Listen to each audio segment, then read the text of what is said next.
What is up, y'all? We are back for another episode, and today I want to talk about mania and burnout for people with OCD and anxiety.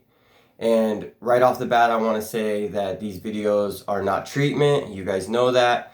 It's not a substitute for treatment. These are just my experience with OCD and anxiety throughout my entire life. So, for people with OCD and anxiety, we can go a bunch of ways with our emotions.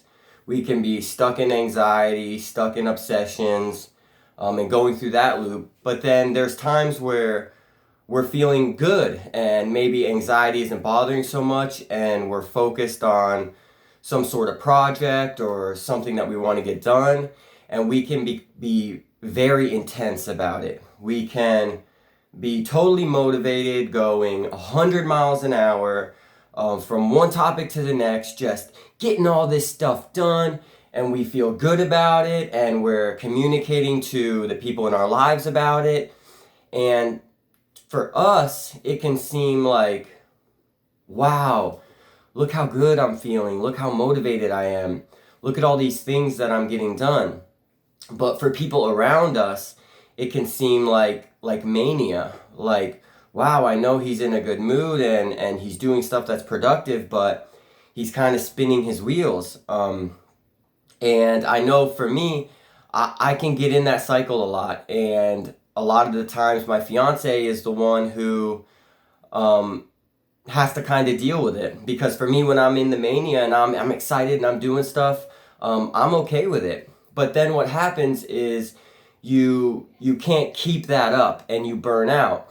And for me, I can go a couple days with this mania where I'm excited, I'm working on everything, and then maybe 3, 4, 5 days later, boom, I'm crashed. And now all my endorphins are low, I'm not super motivated, and it can just feel exactly like what it's called, like a burnout. And the key to working through that, in my experience, is to recognize that.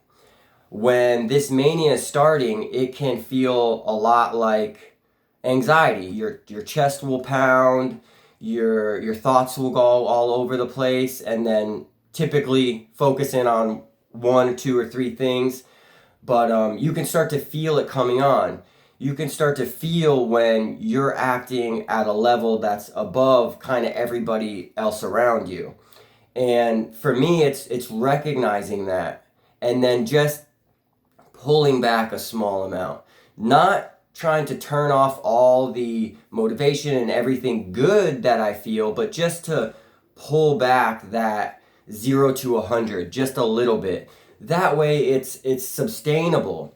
And that way if you do get to a stage where you're a little burnt out, or now you're just endorphins are a little bit low, the chemical balance in your brain is a little bit different this day from the next, and with people with OCD, that can happen a lot.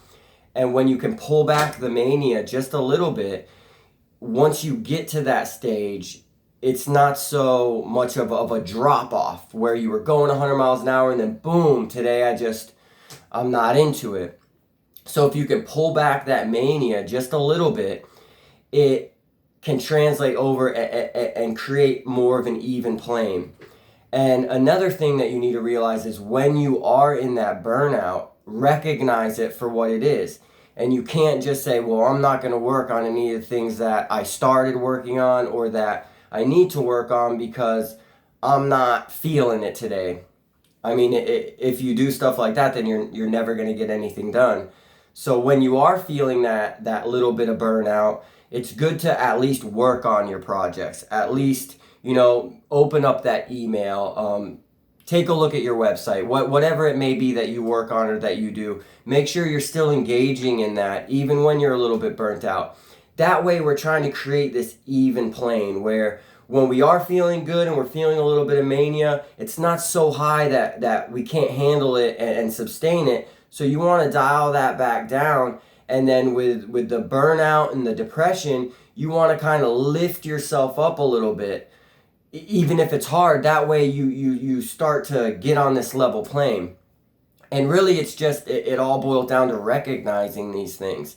If you can't recognize when you're acting out of mania, then you can't really recognize when you're burnt out for what it is, because those two things can go hand in hand really easily. So it's just really important to make sure you're recognizing when you're a little up there with the mania, and then also be gentle and be understanding of yourself when you're feeling the burnout, and kind of pick yourself back up and do the things that you need to do. So I hope that helps somebody. Like always, like this video so that other people with OCD can find it. Leave a comment down below. Let me know what's going on with you guys, how you guys are doing, how you deal with your treatment of OCD. And always subscribe. Thanks, y'all.